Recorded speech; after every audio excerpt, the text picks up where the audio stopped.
Hello, grandkids. Glad you can make it. My name's Nyla, your resident grandkid host, and welcome to another bonus episode. That's right, this is the third bonus episode of the podcast, and it is another installment of Over-Granalyzed. It's one of my favorite series to do on this, and if you haven't listened to Over-Granalyzed before, let me get you up to speed. Essentially, what Over-Granalyzed is when I, Nyla, take a little solo adventure into over-analyzing grandson content. Yeah! And it's not just for the sake of doing it, even though I do that all the time. It's for a theory purpose, usually, whether it be a theory that I come up with or a theory that you, the lovely grandkids, bring to me. And I pretty much share my theory, go ahead and analyze some grandson songs to try to bring evidence to support my theory. And yeah, that's pretty much how it works. And this is a special episode because not only is this episode dropping on the Death of an Optimist birthday, happy birthday, Death of an Optimist, you're 2 years old now. Not only is it dropping on that day, but it's December and I have a holiday themed episode. That's right. I don't know how I did this, but this is a holiday theme. Um, yeah, I know. So let's jump right into it, right? I want to start this entire thing off by kind of semi explaining how this theory even came about, right? Like, how do you even try to make a holiday themed episode of a podcast that is based off of Grandson? How do you do that? Well, here's what happened. I don't exactly remember the details, but I do remember that on one of the days of LA Death of a Tour in line, I made the offhand comment that X is really similar to Santa Claus. And we laughed. We laughed it off. It was a little jokey joke, and we went about our day. Except I didn't really go about my day. I've been thinking about it for a while, as you can see. And yeah, I was right. X is Santa Claus. I'm gonna just say it. There's no need to beat around the bush. I believe that X is Santa Claus, and I have proof. I have evidence that X is Santa Claus.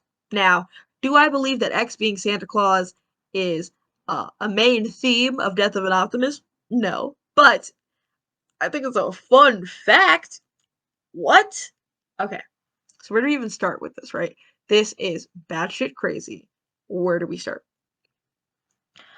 I don't think there's any better place to start than the beginning. So let's start with the first song on Death of an Optimist, the intro. Now, here's my thing, right? When I was looking at this, I was like, okay, where do we go? Where do we go? Right? And I realized that there are four songs on Death of an Optimist that pretty much count as X lore songs, and Death of an Optimist intro being one of them, right? They're like his lore songs. They're where we learn the most about X. Okay? They're where we learn the most about him. He's kind of present throughout majority of the tracks, but there's four where he shows up the most and he's talked about the most. That is the intro, the interlude, we did it, and the outro. Okay? So that's why we're starting with the intro. Now, the intro, I feel, has the least amount of evidence towards this. It's pretty much our introduction, a little taste test of who the character of X is. Now, some may think he first shows up in the Ballad of G and X in the album, but we know that the he that's being referred to in this is X. He's in the sound of the song that was sung to the empty room, the last light of the sun that was shed that the last light of the sun that set too soon, right? All that sounds like X. And This song was the hardest to pull evidence from because it's just an introduction, it's just a little taste test. I just thought it'd be funny to mention two things. One, song that was sung to the empty room. Baby, that's a Christmas carol. Because who the fuck is lining up to listen to a Christmas carol? No one. That's an empty room. Baby. Done. Next, the last light of the sun that was set too soon. This is the funniest thing. I think this is so stupid, but I also want to mention it because it's funny. In the winter, the sun sets early. I know today it's set at like 5:30, 5:45 my time. And now that sounds like a sunset too soon. And when does Santa go distribute the presents? The night before Christmas. I just thought that was funny. I'm sorry. It's funny. Like, what? That's such a random fact, but I'm gonna add that to the evidence pile because it makes sense. There's other things in this song that kind of make sense if you like think about it. Like, it's a bit of a stretch, but um, I think this song provides the least amount of evidence, but a lot of fun. A lot of fun trying to fit Santa into this idea of X. I think it's fun. So if you want to try it, go for it. I'm not going to go through any more of it. I'm not going to waste our time. There's bigger fish to fry. And in that, I believe that bigger fish lies in Santa lore songs. That's right. We can't just go on songs that are based off of X. No. We got to go off songs that are based off of Santa Claus, right? He's this big figure that represents Christmas and joy and jolliness. And he has all these songs that explore his lore. So we got to dive into that as well. I think the most iconic song to do this is Santa Claus Coming to Town. It's very simple, it's got a good concept, and it tells us more about Santa. And that's exactly what we need. So let's get into it. Santa Claus Coming to Town starts off. You better watch out. You better not cry. You better not pout. I'm telling you why. Santa Claus is coming to town. Now. We know that in the Santa context, the reason why you're not shouting, pouting, or crying is because you don't want to be put on the naughty list because then you're not going to get any gifts from Santa. You're not going to get any gifts from Santa if you're on the naughty list, correct? Okay. But I want you to think about it in the context of X, what this line would mean. What would happen if G was telling us this line, right? You better not shout, you better not cry, you better not pout. I'm telling you why. X is coming to town. Think about it like that, right? Then it starts to take on a different meaning. Because if you think about it, all of these things, shouting, pouting, crying, are negative emotions. These are these negative reactions to things that might happen in our world. And through these negative actions can come pessimism, which is the opposite of optimism. Need you to hear me out on this, right? I need you to hear me out on this. If you are shouting, pouting, or crying, guess who's more likely to come to town? X. X is more likely to fester in those negative emotions, make things worse, and kill off your inner optimist. Okay? Okay. Now we're starting. Now things are revving up a little bit, okay? Next line. Next line. Next line. He's making a list. He's checking it twice. Gonna find out who's naughty or nice. Santa Claus is coming to town. Okay. Okay. Now, here's where you may be thinking, oh, Nyla, where's X's list? Have you heard the song We Did It? I believe We Did It is representative of this entire line, of Santa Claus is coming to town. can be easily explained by the song We Did It. Now, I've explained this in my music video one, but I think this is true just for the song itself. Um, We Did It is X's song. It's from the perspective of the antagonist, which is seen by X being the main focal point in the music video, all that jazz. We've been here, we get it. Okay? We Did It is the antagonist song. It's from the antagonist perspective, the antagonist being X. And if you think about the first verse, it kind of sounds like a list. Should we just do nothing? Say to hell with it all? End the discussion before it even started? Not pick up the call? There's more. Should we go pop Zans and stay anesthetized? Should we throw up our hands and let the talking heads on the television decide? If that doesn't sound like a list, I don't know what a list is. Maybe our definitions of list are different, but that feels like a list. It feels like a list. Okay. Okay. But you may be thinking, he doesn't check it twice. What if I told you? And we did it. Not only not only does he check this list twice, he even checks it an extra time, just a little bit, not full force, but he checks it just a little bit. Again, that's where the iconic "we did it, we didn't" part comes in, right? He's checking it, right? I mean, if anything, we did it, we didn't. That sounds like a status update if you ask me. Oh, it sounds like somebody's checking something. Think about it. We did it. We didn't. It's all getting better now, is it?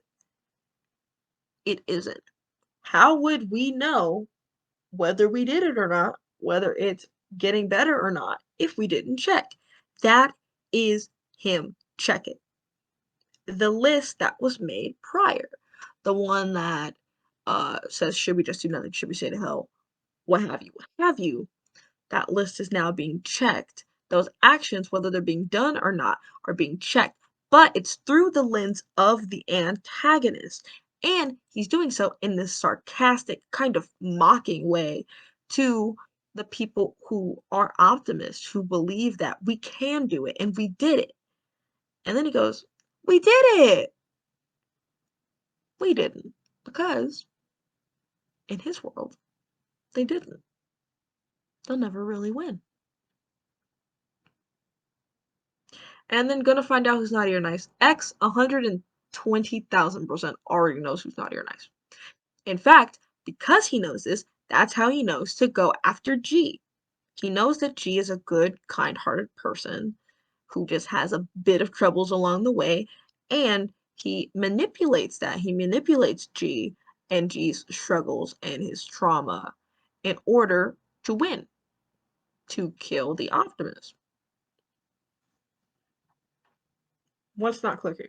This everything's starting to fall into place for me. I don't know, but let's keep going. Let's keep going. No Santa Claus is coming to town. Okay. Um, that's that part. So we're gonna move on. He sees you when you're sleeping. Ooh, girl. He sees you when you're sleeping. He knows when you're awake. He knows if you've been bad or good. So be good for goodness sake. Now, I feel like this sounds a little familiar. Who else would know if you're asleep or awake or bad or good? X. The answer is X. Um, in the beginning of Ballad of G and X, we get the solid evidence that X knows when you're sleeping and knows when you're awake. You know why? I talk to X, he tells me that he's always watching. I'm sorry. Someone who was always watching you would A, know when you're sleeping, B, know when you're awake, And C, know if you've been bad or good. Look at the material. Look at the material. Like, it's all right there. It's right there in front of our faces. And most of us missed it, but I didn't. I didn't. I was paying attention here. Okay? I mean, that is some of the most clearest evidence. That's some of the most clearest evidence. This main thing we know about Santa, he knows when you're sleeping, he knows when you're awake, is easily answered by the first line of one of the primary lore songs for X. Come on now. Come on now. Let's think. Let's think here. Okay, well, let's keep going. Let's keep going. Like, let's walk with me here. Walk with me here. But now, let's hop from Santa Claus is coming to town to the Ballad of G and X. Let's actually think about it. Whoa. Okay, wait. And like I said earlier, of course he already knows who's bad or good. He already knows who's naughty or nice. This is why he specifically targets G, because he knows he's good. Right? Right. Now, you may be like, actually you're wrong. I'm not. And here's how I know I'm not wrong. Second line of Ballad of G and X. He put a hex upon my soul to keep me locked in. Wait, wait, wait, wait. He put a hex upon my soul to keep me locked in. Now, a bad guy doesn't necessarily want to put a hex on another bad guy. He wants to put a hex on a good guy. Primarily, someone he wants to defeat. To cause the death of, perhaps. So, because he chooses G to put this hex on, he knows if he's been bad or good.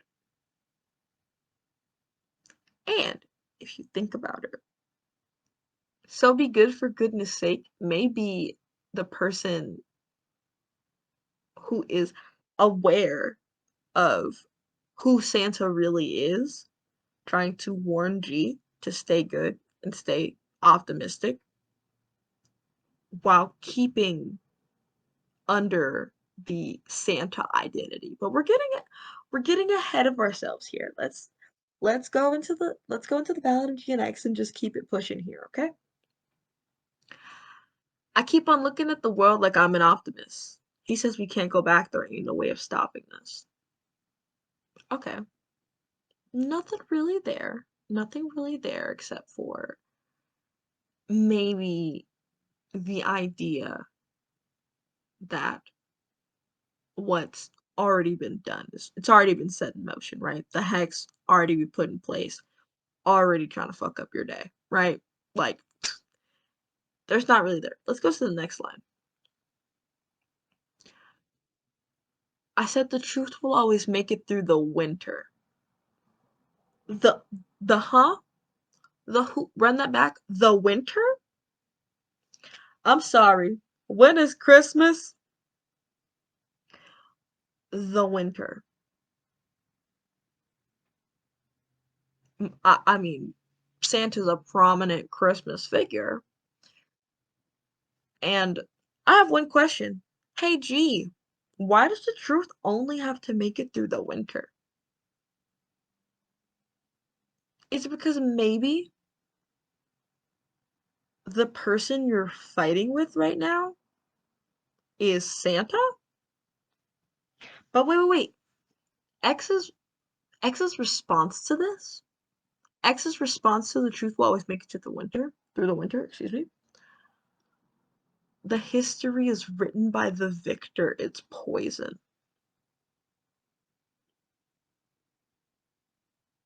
Now, I'm gonna put a pin in that. We're gonna put a pin in that because I have something to say about that. I have something to say about that, but not right now. It's going to be later. That's a point I'm going to make a little bit later. Okay? Let's keep it going. I want to live for something. I want to die for something. He makes me cry for nothing, says that I'm a dime a dozen. Now, the I want to live for something, I want to die for something doesn't necessarily make him a good person, but it makes him a good intentioned person. He wants to have meaning. He wants his life to have meaning in some way. X acknowledges this, and he immediately tears him down.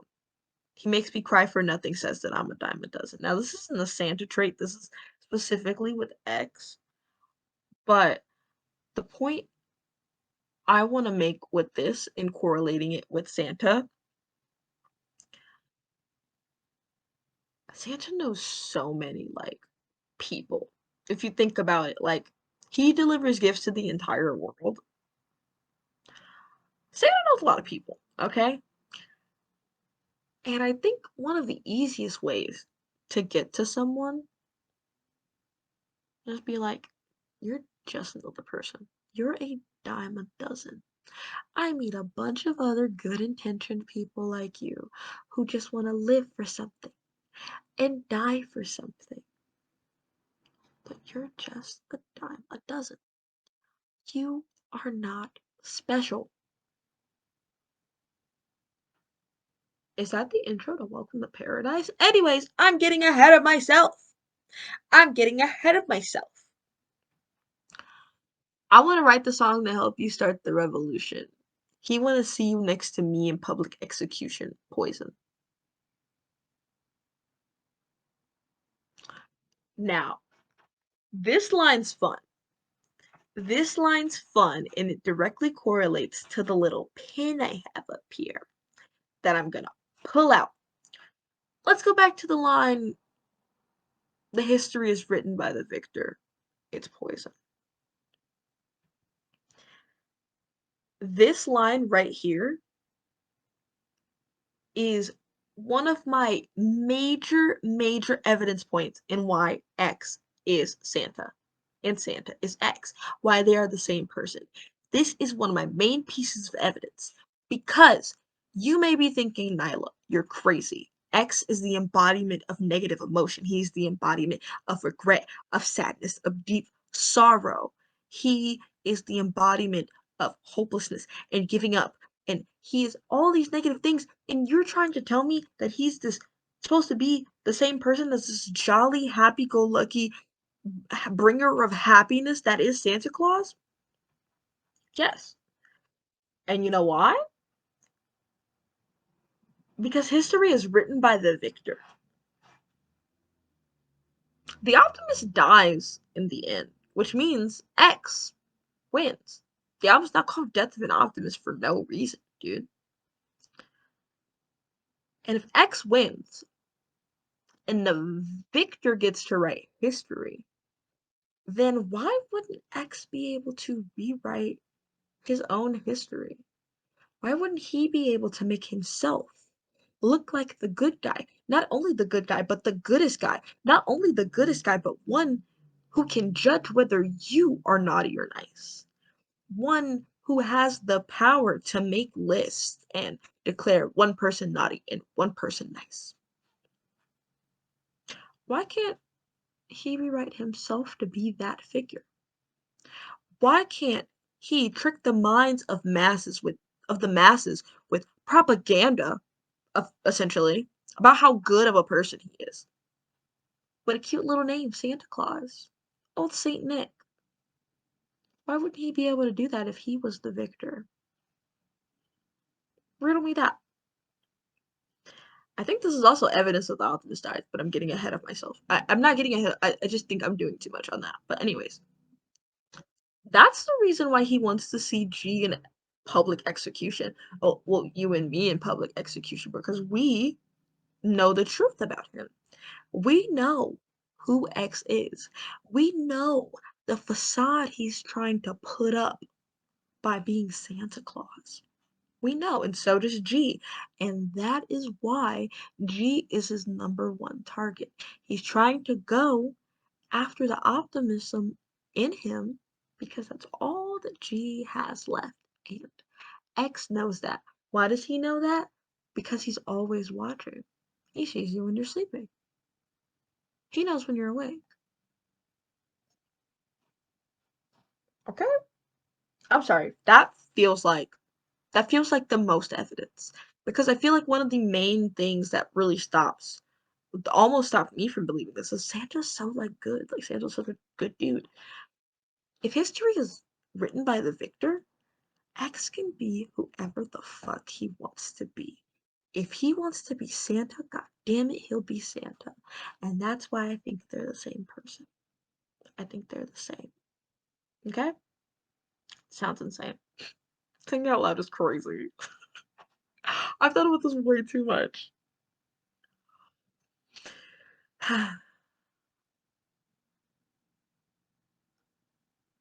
And then, like, I feel like this is even further than the next verse. Like, I want to be the change that trying to make my feelings vocal. He's in my head, he makes me sick, he makes me antisocial. He's trying to make, he's trying to tell the truth about who X is, and X, being the powerful being that he is, just isolates him, makes him feel less than. I thought I'd do my part. I thought I signed up all the petitions. He tells me that there ain't no way that I'm gonna make a difference. Poison. Poison. Hmm. And I think that's kind of all I have for the Ballad of GNX, right?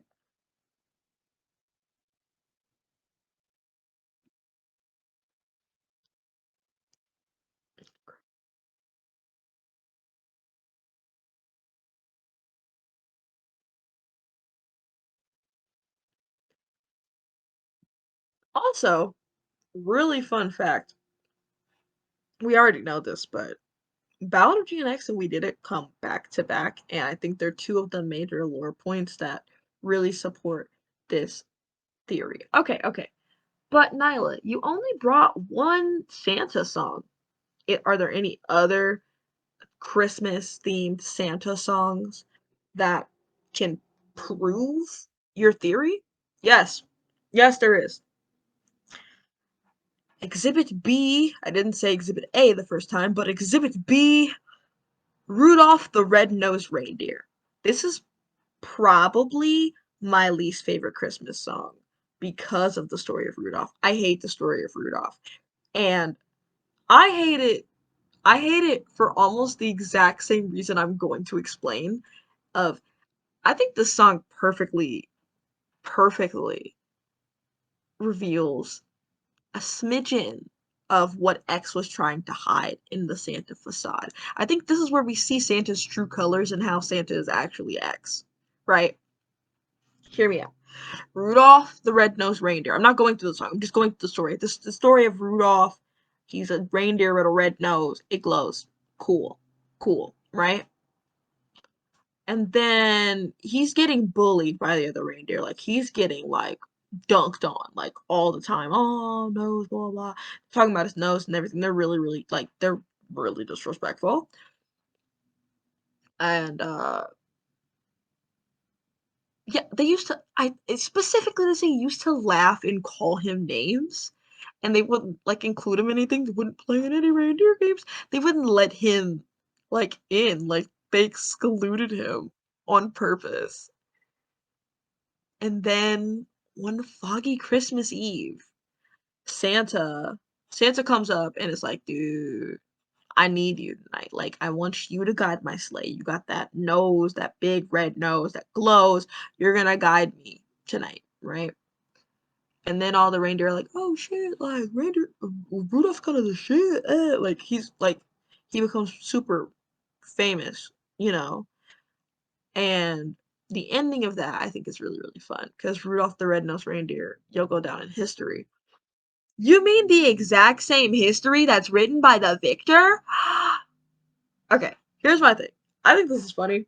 I have a really funny theory about this, like a mini theory. I think Santa, not Santa.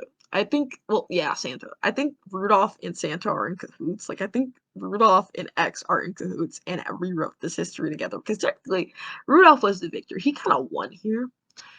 And I feel like he was able to rewrite the story because there is no way in hell that all of those reindeer were making fun of him like all the time.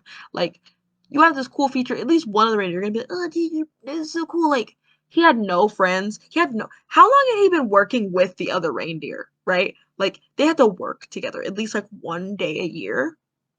How long had he been, like, working with them and they've just been bullying him? And another thing, here's how I why I really think Santa's ex. Because why?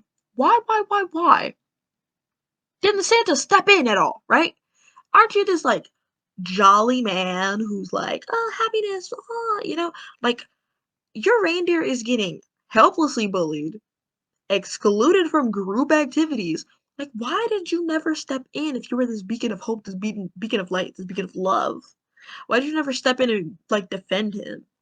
You didn't defend him. And you might be like, "Oh, well, that's why he asked him the guy to sleep." Bullshit. He asked him the guy to sleep because it was foggy and he needed him. He only used Rudolph when he was useful. That's when he came to his aid. When he was useful to him. Okay? I hate the song because of that. Because where were you? Where were you? Were you not aware of this? You see everything. Like,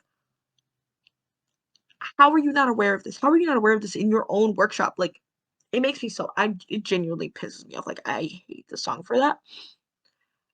And what I think happened in this situation, I really hate that because, like, he only not only did Santa use him and kind of give him this, like, I can make the other reindeer like you if you do something for me, but it fucking worked. It fucking worked.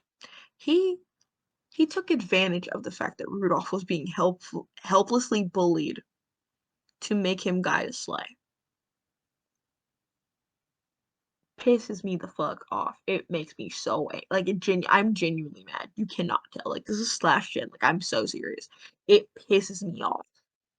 Because where were you? Why couldn't you step in sooner? Right? Why couldn't you step in when Vixen and Dancer were cracking jokes on him? Like, where were you? Where were you? And what I mean by, like, they were in cahoots with this is because, like, okay, if history is written by the victor, I feel like, honestly, now that I think about it, I think X was wronged by Rudolph. I think Santa was wronged by Rudolph because Rudolph won in this situation, right? It's a dub all the way around. He got all the reindeer to like him. He got to lead the sleigh. Like, he's seen as top dog in Santa's crew, and Santa's like that guy. So he's like seen as top dog. And I feel like this is where he was able to fuck up Santa and fuck up X in the process because X built up this repertoire of being like this jolly, happy-go-lucky, guy. Here comes Rudolph fucking up the rotation and telling his story. I don't even know if all the parts are true because technically, even though it's from a third person, like, it feels very, very Rudolph biased. Like, why did the other reindeers make fun of him, low key? Like, that's what I'm saying. And maybe he and Santa had a falling out. Maybe he was resentful about all of the years that Santa let him get tormented and left that little note in there, kind of fuck with him. And because history is written by the victor and Santa didn't necessarily win in this situation, he gets fucked over. He, he gets thrown on the bus, as he should. Fuck Santa in this. Also, fuck X, because I think that's a very X thing to do. To manipulate someone's emotional trauma for their own personal gain, to win, hmm, sounds very X to me. Okay. I know that was off on a tangent a little bit. That song pisses me off a lot, and it does feel very X coded. It feels X coded. Santa feels X coded in this. And I feel like X probably didn't want this to get out. He was probably like, stop the presses. But Rudolph kind of had the upper hand here. So, um, yeah. That was a little bit dumb. I'm so sorry, but like, I'm so serious about this. Okay. And then my last piece of evidence, we're pretty much at the end of this theory, comes in Welcome to Paradise. Now, I've already talked about Welcome to Paradise a little bit in the first bonus episode where I pretty much tried to analyze what's behind the door. And in that episode, I also explained that what's behind the door depends on who. who is singing the song? Like, who is the song coming from? You know? And in a couple of my uh options that I put forth, I mentioned that X could be the person singing the song. He could be the person who is talking here, right? Who is saying just don't look behind the door and you don't want to get that much closer. And I feel like this is really stupid, but I want to put this in. I had the thought, like, what if just don't look behind the door, you don't want to get that much closer? I had the thought, like, if X is Santa, right? What if he don't want you to look behind the door of the workshop because of all of the atrocities he's just letting loose, right? Because Santa is a facade. Santa is not real, okay? Santa is a front that he put up because he can, because he is the winner, okay? What if there are actual like there's actually fucked up shit going on in that workshop, right? Like we already heard about Rudolph's workplace bullying that's happening. That's workplace harassment. Sorry, it really is. Um, we already kind of heard about that a little bit. But what if you look behind the door? You don't want to get that much closer because there's some shit going on back there. Like, anyways, that's just a thought. It was a random like it's stupid, but I love it so much. I love the idea that like he's like, oh, don't look back there. You don't want to get that much closer. Um, yeah, everything is fine up here. It's all right up here. You can even fly up here. Sorry, that feels very Santa coded. You can even fly up here. Guess what reindeer do? Fly. Sorry. Is paradise the North Pole? Question mark. Um, man, that's absolutely crazy. Oh my gosh. I'm sorry. I just thought of something else. Okay. Beginning of Welcome to Paradise. You ain't gotta hurt no more. Didn't you hear the war's over? There's that one fucking Christmas song that's like, War is over. You know, it goes like, War is over. If you want it, war is over now. I'm so sorry. Like, the dots are connecting. The dots are connecting. But yeah, I didn't even think of that until just now because there is a Christmas song. It's the one that goes, "A very Merry Christmas and a Happy New Year. Let's hope it's a good one without any for blah blah blah." Right? Blah blah. I'm just saying, there's a Christmas song that mentions war, and that the war's over. So actually, nope, we're not gonna go in that. We're not gonna. We're just gonna keep pushing. We're gonna keep it going. We're gonna keep going where we were going. Okay. And then uh, then let's skip to the hook, right? This is not the most concrete. I feel like the most concrete piece of evidence I've already presented, but my favorite piece of evidence in this theory lies in this song, in one of my favorite lines of this song, right? It's in the hook, it's in the chorus. Welcome to paradise where me and you can always hide. Where does Santa hide? Year round, where he is never found, but everybody knows he's there. That's right. The North Pole. You can always hide. He only comes out of hiding when he delivers presents. Once again, I did say that I believe that, for the sake of this theory, it's from the perspective of X. X is the one singing the song. So, where me and you can always hide. Okay, okay, okay. Welcome to paradise. Here in my room, the sun always shines in paradise. I need you to hear me out here. I need you to hear me out. In the North Pole, the sun rarely sets. I'm not joking. The sun rarely sets. Please look it up. Please look it up. I think it's like twice or three times a year or something, but the sun rarely sets. If the sun rarely sets, some could say the sun always shines in the North Pole. I mean, paradise.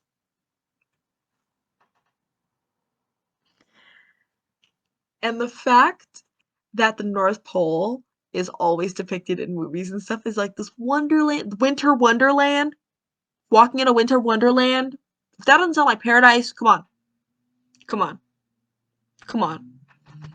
Um, I just think this whole theory is really stupid, but I really like it. And honestly, the maths. So, just to recap, not only do I believe that X is Santa Claus, I also believe that